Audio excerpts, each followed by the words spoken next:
heard all that. Ladies and gentlemen, we now have the pleasure of welcoming Mike Swanston, who is the Principal Consultant and the Customer Advocate, to come forward and speak to us. With over 30 years of experience in the electricity industry, specialising in distribution network planning, capital investment and field operations, Mike is well qualified to speak on this subject today. He is a Fellow of the Institute of Engineers Australia with a passion for energy sustainability and a fair deal for energy customers. It's my great pleasure to ask you to warmly welcome Mike Swanston, ladies and gentlemen.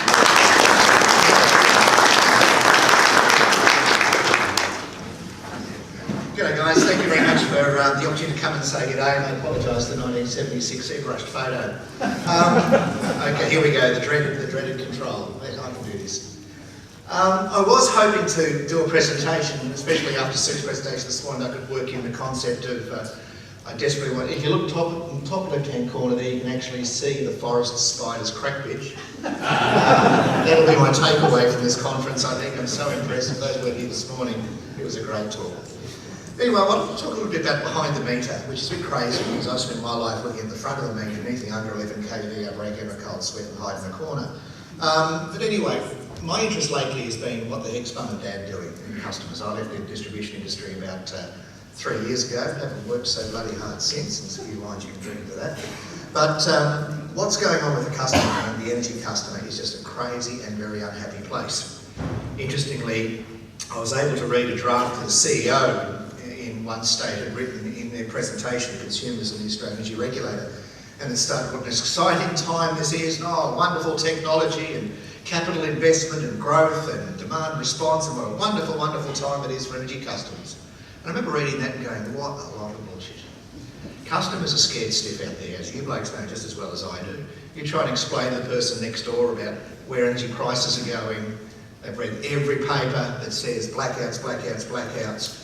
You read that, should I put in batteries? What about solar? What about this?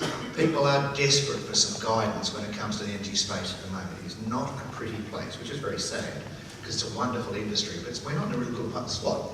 But what happens though is that we can understand and see where that's coming from, then we as an industry can help with our customers and guide them, bring them along and help bring some clarity and hopefully some good service into the process. Where else do you even start with someone who really knows this stuff? You've got to go to a bloke that really has got his finger on the pulse in the overseas policy, well understood, really does. The concise message is so important. And of course the stupid thing is there, if you talk to anybody who's making panels at the moment, the Yanks are buying them quicker than they can produce them out of China because they're worried about the imposition of Chinese tariffs coming soon and putting the price of panels up. So if you can't buy solar panels at the moment, so these Americans are buying before Trump puts the price up. Anyway, we'll turn back to you later. The biggest thing that's happening in both countries, both in Australia and New Zealand at the moment, solar, wind, all this sort of stuff, when you dig into it, is we're placing the utility side with non-dispatchable generation. Now it's crazy because 2012, 11, 10, everything was happening behind the meter in the customer's house. It was all about solar and feed-in tariffs and rebates and things with what was going on behind the house, behind the meter. Prices were going like this. People were desperate to find ways of getting their bill under control. That's where solar came along with feed-in tariffs. Some of us in this room are still on what I call the Santa Claus tariff, 50 cents per kilowatt hour for anything you export, which is a beautiful thing because it means when you go home, when you leave home in the morning, you turn everything off in the house, absolutely everything. Poor bloody fish start gasping because you turn the pump off. And when you get home at 5 o'clock at night, you turn everything back on and create a beautiful peak demand. But who cares? I generated every 50 cents I could off my solar on the roof, which is driving behaviour completely the opposite direction we should. But what's happening now is big conversation is the big end of town. Utility side. Let's have a look at Australia to start with. We've had northern stations shut down that pulled about 500 megs out of the grid. We had Latrobe Valley shut down with Hazelwood. Well, Erowang's gone, which is good because it's about 60 years old. And of course now all the conversation about Liddell and the government wanting to try and keep the odd 2,000 odd megawatts of utility generation on in Liddell, and should they get AGL to keep the plant going, which AGL reckons is just bloody Christmas because it means the government's likely to pay for the remediation when they eventually do shut down this plant. But interestingly now, there's so much conversation about supply side. Same thing in New Zealand as well. Of course, it takes us a year or two where it hasn't rained. And of course, when the hydro starts to get a bit thin, plus when you pick it up with the solar uptake behind the meter, they're seeing the same sort of issues as the Dutch. And it's been replaced by this stuff. This is MacArthur, just out near Horsham, and if you look really closely, you can see a wind turbine or two. The farmers that have got that on their land love it because they're getting $1,000, $2,000 a turbine per 6 months, I think. People who live just over the other side of the fence, boy, does this really piss them off. Ningen, lots of sun, lots of solar. You know, this is 100 megawatts out on the back of a very skinny old 66 kV line. You can imagine what voltage is doing there. And there's a new one up in Darling Downs. They signed a PPA, power purchase, for under $60 a megawatt hour, under 6 cents a kilowatt hour, that they're now generating energy at that, in those sorts of plants. Which, when you compare to the old days, we used to dig coal out of the ground and burn it at 3 cents a kilowatt hour, $30 a megawatt hour. The New Zealand pool price I was looking this morning was about $37, because most of that's hydro and it's mid-season, so it's nice and cheap. But the thing is, with money now peaking, with prices peaking in Australia at over $100 a megawatt hour, these guys are seriously in the money and they're loving it. They're really making a lot of cash now. And even into C&I, big end, commercial, industrial, we're starting to see quite a bit of solar uptake. This graph, it's a little difficult to see, but the green bit is rooftop solar over the next 15 years or 20 years, and the blue that's getting very big is wind. And you can see coal, which is the black, is dropping off, gas is dropping off, but coal and wind, wind and solar are progressive. And a similar graph for, not so much similar, hydro's still got a long future, but of course in New Zealand they've been starting to refit and refurb of aged hydro plants, so the costs are coming back into the generation side. And this is my favourite graph from Queensland, going back to 2012, this is rooftop solar. The blue is the 50-cent tariff, the red is the, what's now an 11-cent tariff, which is just whatever you get. And the green, which is getting bigger relatively, even though it doesn't look like so much there, is commercial industrial customers who are putting solar on the roof now to try and get their bills down. And of course, as we know, if you're over 100 megawatt hours per annum in Queensland and 160 elsewhere in the country, you become a large customer, which means you're on a demand tariff, which makes the economics of this still pretty tricky. But there is one problem, and that is with all this solar that's going on, no matter how hard you try, you can't stop the sun going down and us fall in the afternoon. The other thing is there are days when the wind doesn't blow. And I had a slide there, but I've shortened the presentation up a little bit. I did this prezzo about a week ago. It's been a long week, so this prezzo is as much a surprise to me as it is to you. But anyway, so what's happening now is that the governments are starting to sweat like crazy about how do you cover enough energy to be in the grid at night time, or when the wind's not blowing. And of course, that's where South Australia's just gone stupid, where the rest of the country, the Australian Energy Market Operators, has put out some stuff on how there's likelihood of blackouts. I see this in today's paper as well.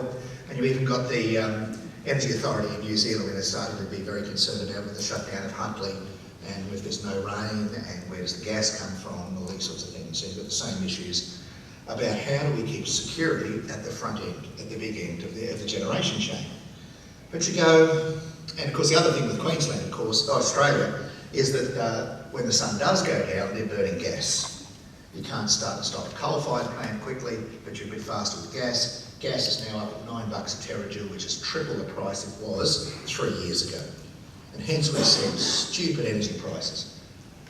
Everyone's getting excited about batteries now. So this is one in San Diego, because the Californians love this stuff. These are actually Teslas in a box. Use the same cells, little tiny sort of C cell type or double A size cells that you find in cars and everywhere else. But they stack them all like that.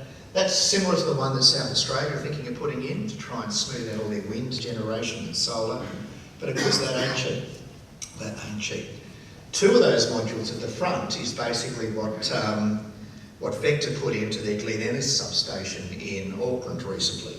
Instead of doing a traditional transformer upgrade from 33 to 11 kV and put more capacity in, they decided to go batteries just to feed the peak, the evening peak, off the Glen Ennis substation in Auckland. So batteries are coming at the big end of scale as well. If you talk to anybody who's trying to buy Powerwalls at the moment, they can't buy any because Tesla have suddenly discovered this whole conversation right around the world, particularly Australia and in the US, about where big batteries are going.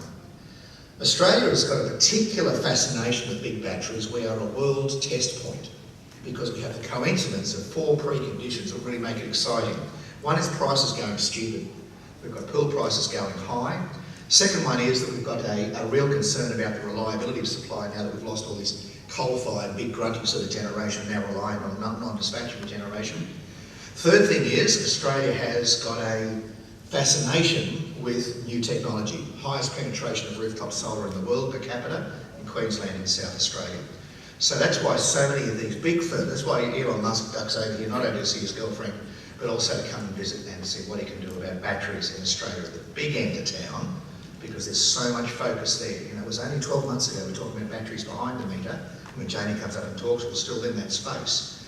But at the moment, the big fascination now is wind and solar coming to the grid, that there's batteries in the back of it to smooth it all out and keep the lights on. And we're seeing all this sort of stuff, you know, blackouts as gas runs out, it's not a happy place. And of course, this is feeding through to mum and dad average, and the guy that owns the shop and the guy that owns the business around the corner. They are really concerned about what's going on. And one of the things that some of the surveys that are showing at the moment, when you look through some of the distributors and their surveys, is that customers are keen for a trusted advisor. Customers are looking for somebody that they can turn to and have a deep level conversation about, should I be looking at batteries? Should I put more solar in? Okay, I've seen all this new technology by the house, but give me a reason why I should buy it. What are tariffs doing? So this role of trusted advisor from customers is coming through as a theme in surveys the Australian Energy Market Regulator and others are doing right around the country. And you see the same thing in the Energy Authority papers that you're seeing out of New Zealand as well. That customers are turning to someone they can trust, not just going to sell them stuff, but they can trust to help them through this because they're concerned about blackouts and bills. Absolutely. So, let's try this one. So it's happening.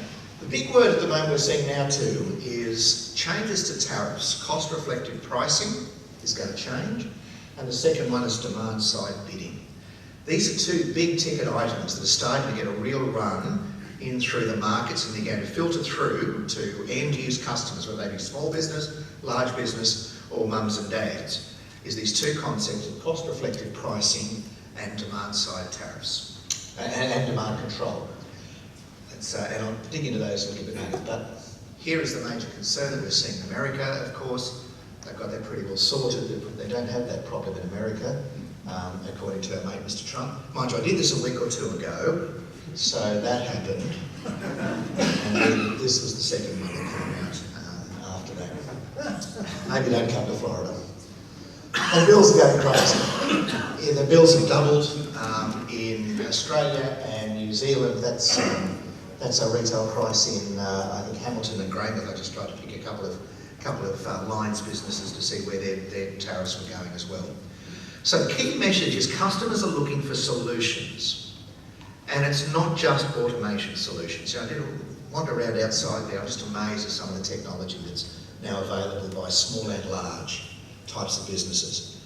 But the trick is, how do you turn that around to a solution to a customer who's hurting on price and concerned about reliability, and how do they get the best value out of their investment behind the meter in a clever air conditioner, in solar, in batteries, or a variable speed pool pump? I've paid my money on this. How do I get payback for this? Show me the economics of it, because that's where it fundamentally is in the hip pocket. So ultimately, here's the key issues we've got. Energy prices going up, security is going down, distributed energy costs are coming down. People are getting into solar now. Like I say, you can put solar on your roof now, 10 cents a kilowatt hour over 10 years. And when you're buying stuff from the grid, anywhere between, 24 cents in some places, up to South Australia, 45 cents, it is a no-brainer. Anybody, if you go back to that Energex curve, it's still going like that. Even though rebates have stopped, even though they're talking about running out of the reg, all this sort of thing, people are seeing just the absolute economics of putting solar on the roof because they can generate it for 10 cents, 12 cents, 13 cents on the roof, and then they're off-putting, or they're subsidising that, or they're offsetting the need to buy from the grid at 20 to 40 cents a kilowatt hour. The trick is self-consume. Whenever people ask about putting solar on the roof, and they say, do you think it's a good idea, Mike? I go, well, who's home through the day? Can you use the power from your solar while you're generating it? There's the big tick. Next thing, when Jamie gets his battery price down, store it, put it in a box and use it tonight. And then, of course, the third thing is all this new stuff about how to export it out and join new markets and feed in tariffs. I think that's a little bit of a diversion. So the four key things, I apologise for going fairly quickly here because I know I've got a couple of other speakers coming up between us and lunch. The four key things that are happening in the broader industry, the distribution industry at the moment, that are affecting customers and facing us. I apologise for the yellow, but generation, storage and controlled load. Distributors are getting really fascinated now about how they can signal customers, and there was a paper once written that says how many signals can one price give. There was another paper on batteries that said so many answers, but I'm sorry I've forgotten what the question was. But anyway, the issue is retailers and distributors are now saying, how do we provide the price signals to customers to give them a certain behaviour or a signal? Second thing is, all the stuff behind the home, you guys know it more than I do. The trick is now, how does it get integrated? How does it do it once? How does it bring in not just my lights, but my air conditioner, my pool pump? How do I bring in intelligence behind the meter that says it's a bloody hot day, I've got plenty of solar, I know you get home about 5 o'clock, so at 3 o'clock in the afternoon with all that spare power, I'm going to turn the air conditioner on and pre-cool the house to keep your bill down. That's the sort of clever stuff that is next. Once we get the controls right, it's the brain power that sits in these little boxes is the next big thing. Third thing is microgrids. Because network charges are so high, many new builds, whether they be high-rise or multi-rise apartments, caravan parks, retirement villages, even small new subdivisions, are now calling themselves microgrids.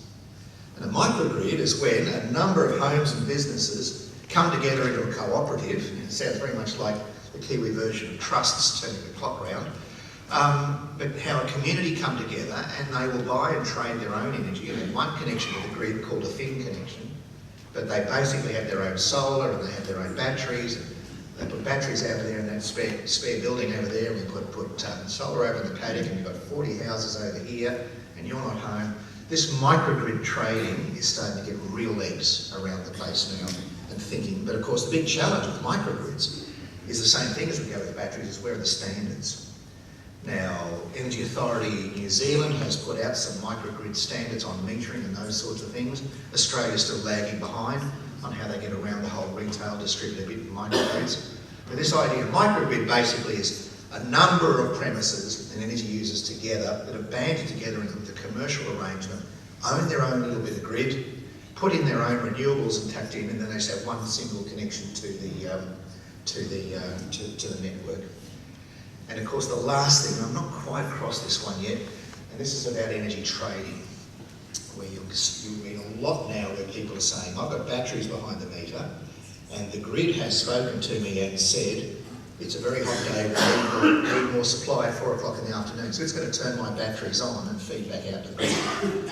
And it'll earn me $1 a kilowatt hour. And already in Australia through Reposit and Diamond Energy, you can do that. Now mind you, you've got to do a lot of $1 per kilowatt hours on your battery to pay back your cost of your installation. But this is the next thing. And if you talk to the Australian Energy Market Operator and the Electricity Commission in New Zealand, they're starting to seriously think, how do these rules work where customers are going to want to trade power to the neighbour? I've got all that spare solar, how do I give it to the guy next door and make a few bucks out of it? You're only using half a dozen wires, 2 service wires and 2 primary fuses, so what's the problem? So this new challenge in regulation is a real interesting one to watch. Personally, this blockchain, which is a new way of doing accounting, and if you want to read about blockchains, I want to think my day is the thing you used to pull the engine out of the car when you want to do some servicing, but now it's a financial way of trading the energy. And it's really big in the States, and it's coming here. There's a company called Power Ledger over in Western Power that's pioneering a lot of this stuff. So, let's have a look what's going on behind the meter. With pricing, we're hoping most distributors are talking to move towards time of use pricing, making power expensive between 4 and 8, but cheap outside those hours. The whole idea is to discourage customers from using power at the peak. Now that was the flavour of the month from most distributors, and they're all trying to head in that direction. Now the signal for the customer is, well, if I know it's going to be 70 cents tonight, what do I do? So hopefully the idea is that customers will move load into before and after that time. They'll put in control systems like these ones we've seen, so make sure that my pool pump runs out of hours. so that they can use up the spare solar. That sort of intelligent controls technology is the next thing, and customers will go looking for this soon as these new tariffs start arising. Now, there are some out there already. New South Wales has them, Victoria tried, but then the government said no, people don't like that because they tried to make it compulsory. But as electricity prices keep coming up and as the alternatives of automation, of solar and batteries start to come down, this will become a positive business case for customers. My rough calculation is that it's 60 cents per kilowatt hour in peak, that it's worthwhile. You've got about a 10-year, 8-year payback now with batteries. And customers are starting to look at this sort of stuff, but it only works with these types of time of use tariffs, which are coming. But, this is where I'm a bit embarrassed to say this out of the industry. You might recall this wonderful term called gold plating, where the distribution industry poured truckloads of money. You go millions, the continuum is millions, billions, shitloads. And we're well up in the shitloads, in fact, of money being spent in reinforcing the network over the last 5 to 7 years. Of course, prices have gone crazy. But the networks are generally in pretty good condition now, so the networks go, yeah, maybe demand management's not a real problem. And if they do, then we'll have to start beating them over the head because it will come back and bite us. Excuse my meter board, it's a thing of beauty. But the other thing that's happening significantly, we saw all the stuff out there, and I was looking at Schneider once too, with little CTs. Next to the main switches down there, at my place, I've got a Fromius 63A, only because I've got a Fromius inverter in my house. In-house automation is well on its way. We're seeing that what we're doing. Of course, the next thing is when the smart box starts hooking things together. Those outside our house desperately want to get into our house. Distributors and retailers now want to get into our homes. So monitoring the power flow in and out of the home is just as important as being able to automate the home. Now, there was a thought there that the meter would do it. You can see my tariff 11 metres, good old EM1000, a very, very common sort of meter. It has a comms port. You can get models that talk Zigbee, all this sort of stuff. But they're struggling because what happens is meters are now owned by retailers and distributors. They're going, oh, you can have it, but we'll charge you. And there's complexity to how to access the data. So, for a couple of $100 now, you can easily put a meter in series with the main meter. That one talks Modbus, which you can see there's Zigbee, there's all sorts, that monitor the power flow in and out of the house. So, we've got to be very, very careful. If you're going to do anything in the house, put one of these in, please. Because not only does it measure power flow, it also measures important things like voltage. Voltage is a major issue for distributors at the moment, with all that solar that's blowing instead of sucking. Very common to see 250s. How many people have come across high voltage problems at their customers' premises around here? Not surprised. What about low voltage? Excellent. I just recently did a piece of work with the Queensland Government. It's amazing what stuff happily runs at 195. And traditionally, networks have always run their network very high because they're worried about voltage drop on a cold winter's night. Now the problem is voltage rise. Reposit is one of these products that coordinates the batteries, the solar, so it's sort of an add-on, as is, you've got people out in Western Australia putting batteries into their subdivisions. You can hardly see it if you don't look too closely. And you've got people like... So, what else can we say? So, let's get into it, let's move. There's so many interesting things going on. The message I'd like to leave you with is if you're automating somebody's home, think about how it talks outside the home. And keep an eye on voltage because those people are going to want, distributors and retailers are the next step. They're going to want to get in contact with this stuff. And customers are going to want it. As prices go up, as technology comes down, it's not good enough to be able to sell home automation. The trick is to sell trusted advisor, lower price, and better use of their behind-the-meter investment. They are the products that the distributors and retailers are going to drive customers to the industry. Thanks very much for the opportunity to come and say good day to you. I really appreciate it.